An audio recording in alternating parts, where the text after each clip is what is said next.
네, 이제 보통 간단하게 변비가 있으신 분들은 약국 가서 아까 상담하신 분처럼 변비약을 사서 드시죠.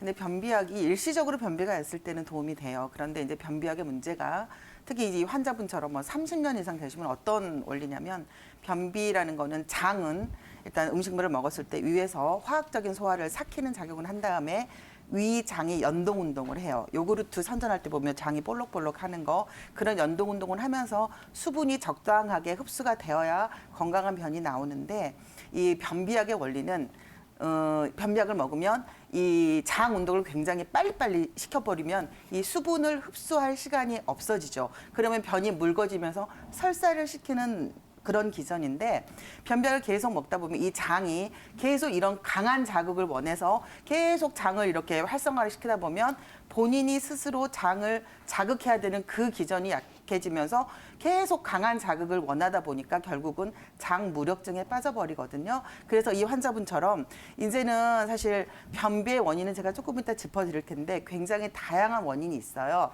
근데 이 환자분처럼 장 무력증까지 가신 경우는 사실 한방에서도 그렇게 단기간에 절대 뭐 한약 한두 제 먹고 해결되지가 않거든요. 그래서 조금 변비의 원인을 조금 더 좀 자세히 살펴보면 첫 번째 실증하고 일단 허증으로 나눠요. 그래서 실증인 경우는 몸에 열이 너무 많은 경우에 몸에 진액을 자꾸 말려요. 그러다 보면 이 열의 원인이 사실 심장에 화가 많은 경우도 있고 아니면 스트레스 때문에 뭐 간에 열독이 찬 경우도 있고 그다음에 위에 열이 찬 경우도 이거는 각각 증상에 따라서 한의사 선생님이 정확하게 진단을 하셔서 어떤 열인지 열을 꺼야 되는 경우인지 아니면 음액이 너무 부족한 경우인지 보충을 해야 되는 경우인지 그거를 정확히 진단을 해야 되기 때문에 어떤 약제가 좋다고 이렇게 단박약으로 말씀드리기 조금 곤란해요. 이렇게 좀 심한 변비 환자분 같은 경우는 그다음에 또 이제 연세가 거의 지금 70대 후반이신데 70대 후반 정도 되시면 양기도 허해지면서 아까 말한 위장의 연동 운동 자체가 안 돼서 변을 밀어내는 그 힘도 부족할 수가 있어서 이런 경우는 오히려 보기제를 써야 되는 경우도 있기 때문에 절대 단순하게 어떤 단박약이나 어떤 그런 약제가 좋다고 말씀드릴 수가 없어요. 그래서 혹시 약을 쓰실 생각이면 절대로 혼자 임의적으로 어떤 약 쓰시지 마시고 정확하게 어떤 경우에 해당되는지 정확히 진단을 받으시고 거기에 따른 약을 쓰셔야 되고요.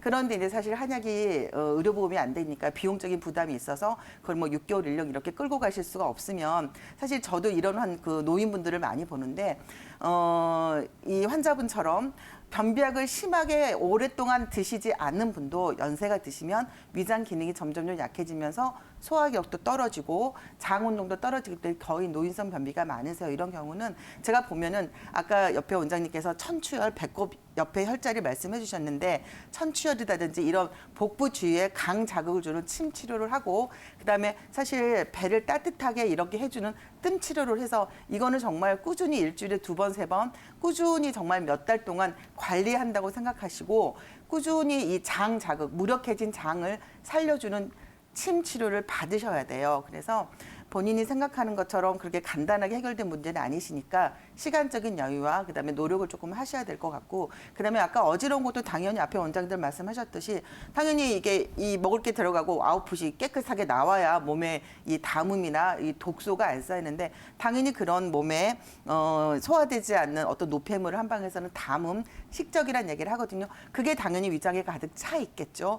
그게 이제 머리 위로 가면 어지럼증을 유발하고 구역들도 나오고 멀미도 자주 하게 되고 머리도 아프고 뭐 심하면은 뭐 여기저기 담 증상처럼 근육통도 올 수 있고 한방에서는 모든 병의 원인을 10중 9담이라는 표현을 해요. 소화되지 않는 순환되지 않았던 노폐물 그 노폐물을 깨끗이 처리를 해야 되는데 일단 이 환자분처럼 일단 대변부터 안 나오고 문제가 있죠. 그래서 너무 급하게 이제 계속 변비약에 의존하다 보니까 위장 무력증까지 가진 상태에서는 전체적인 흐름을 순환을 좋게 해야 되기 때문에 시간을 가지시고 꾸준히 한의원에 다니시면서 침치료, 뜸치료 반드시 하시도록 권해드립니다. 그다음에 굉장히 생활 습관 중요하거든요. 규칙적인 거.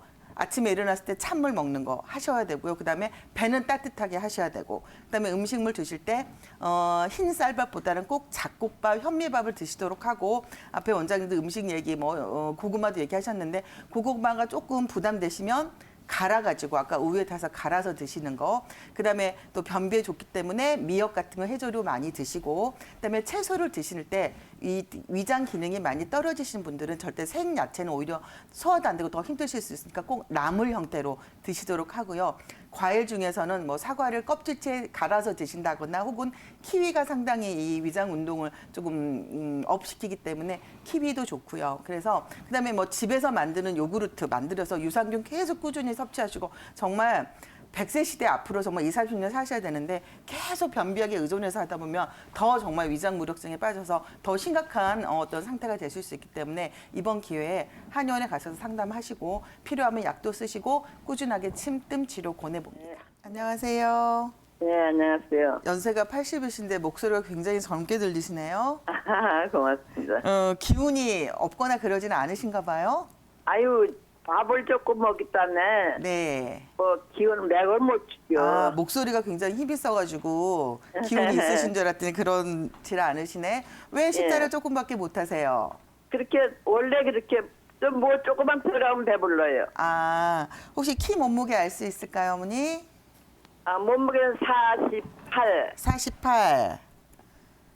그리고 키는 51인가 52인가 그 정도 키가 돼요. 되게 작으시고 네. 출산은 자녀를 몇 분이나 두셨어요? 하나예요. 한 분이요. 혹시 요실금은 없으신가요? 그런 건 없어요. 요실금은 없으시고, 그러면 네. 변을 볼 때 보고 나서 끝에 가서 변실금이 있으신 예. 거네요. 평소에 예. 있는 거는 아니시고. 예, 변비 설사는 없으세요? 예, 설사 같은 건 없어요. 설사도 없고 변비도 없으시고. 예, 네. 아까 저기 앞에서부터 계속 방송을 보셨는지 모르겠는데 예. 연세가 드시면 위장의 어떤 위장의 기능이 굉장히 이렇게 연동 운동에 유력하게 잘 돼야 되는데 항문 예. 직장도 마찬가지예요. 예. 그것도 근육이거든요. 예, 그래서 연세가 예. 드시면 근육에 힘이 좀 없어지시잖아요. 약해서 이제. 네네. 그리고 또 뭐 이렇게 드시는 것도 얼마 없으시고 기운도 예. 없으신 걸로 봐서는 사실 예. 연세가 드셔서 위장에 어떤 근육에 힘이 없어져서 그런 증상이 나오시는 거거든요. 예. 네, 혹시 그래, 뭐 추위를 많이 타거나. 변을 보고 나서 꼭 뭘 차야 돼. 자꾸 또 나오니까. 그러니까 뭐 다 패드- 보는데도 그래. 엎드심 줘서 보고 난데도. 그러니까 이제 변을 볼 때 이렇게 근육이 풀어졌다가 이렇게 확 오므라져야 되는데 그 예. 기운이 없으셔서 그런 거예요. 그건 기운이 없으셔서 그런 거예요. 그래서 일단 한방에서는 기운이 없을 때 기운을 보충해주는 약을 쓰거나 이거는 사실 침으로는 안 되시고요. 예, 예, 네, 예. 그리고 이제 평소에 어머님이 이제 기운이 없으시면 기운을 조금 북돋아주는 뭐 약을 쓰거나 아니면 식사를 조금 더 잘 하시게 하는 그런 좀 도움을 주는 약을 쓰는 것도 방법인데 사실 그 보기제나 어떤 보약을 쓴다 그래서 바로 좋아지지는 않으니까 예. 평소에 어머님이 혹시 이렇게 케겔 운동이라는 게 있어요. 항문에 네. 힘을 주는 운동. 이게 오므라서 폈다 이렇게 하는 거예요. 그게 그러대. 굉장히 중요해요. 그러대 오므라서 폈다. 네네네. 그거를 그냥 앉아 계실 때 그냥 앉아 계셔서 아. 계속 하시면 그게 결국은 근육이 수축하고 이완하고 요게 잘 안 되시는 거거든요. 그래서 그거는 사실 또 침을 놓기도 조금 애매한 자리고 그래서 예, 예. 사실 요실금은 어느 정도 침으로 좀 해결이 되는데 특히 이제 변을 보고 난 다음에 변신글 같은 경우는 어머님이 케겔 운동이라는 항문 괄약근을 조였다 풀었다 하는 운동을 조금 열심히 해보시기를 권해드려요. 그렇군요. 네네. 그리고 방우가 자주 나와.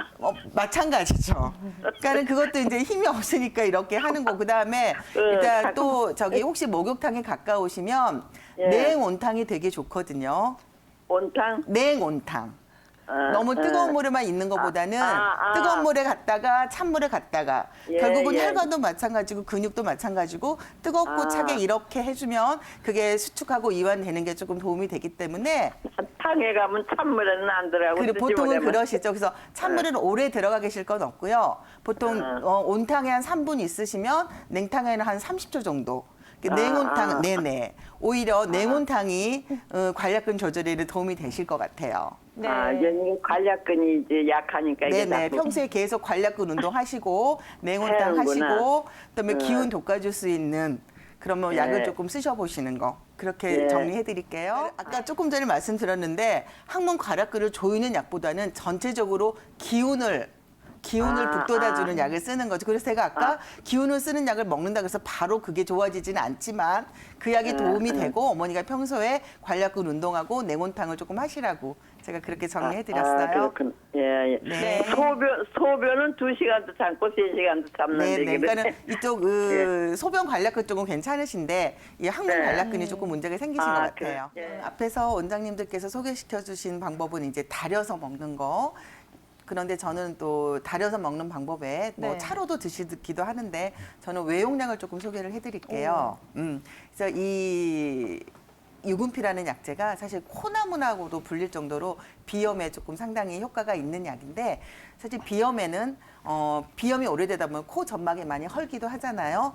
여기에 그 유분피를 오래도록 다리다 보면은 이게 점액질처럼 끈적끈적하게 되거든요. 거기다가 죽염을 유분피액 그 끈끈한 액 3에다가 죽염 한 1 정도로 섞어서 면봉에 발라서 코 점막이 비염이나 어떤 오랜 축농증 때문에 코가 헌 경우에 그 부분에 이렇게 면봉으로 이렇게 좀 칠해주면 그게 좀 가라앉는 그런 효과도 있고요. 그다음에 요즘에 아토피가 많은 아이들이 이 유분피 액을 조금 차처럼 묽게 달여가지고 거기다가 무슨 솔나무 향이나 이런 거를 솔나무 같은 거를 같이 섞어서 목욕할 때 같이 이렇게 목욕물로도 좀 외용약으로 쓰면 아토피에 도움도 되고요. 그다음에 아까 이게 이제 처음에 모 원장님께서 이제 소종 해독 작용을 한다 그랬는데 그게 먹어줘도 되지만 피부에 발라줘도 되거든요. 특히 농이 잡히는 그러니까 이거를 한방에서는 습으로 인한 피부 질환이라 그러는데 이 진물이 흐르는 종기라든지 이런 피부 질환이 있을 때 이 끈끈하게 아까 그 오래 달다 보면 약간 점액질처럼 되는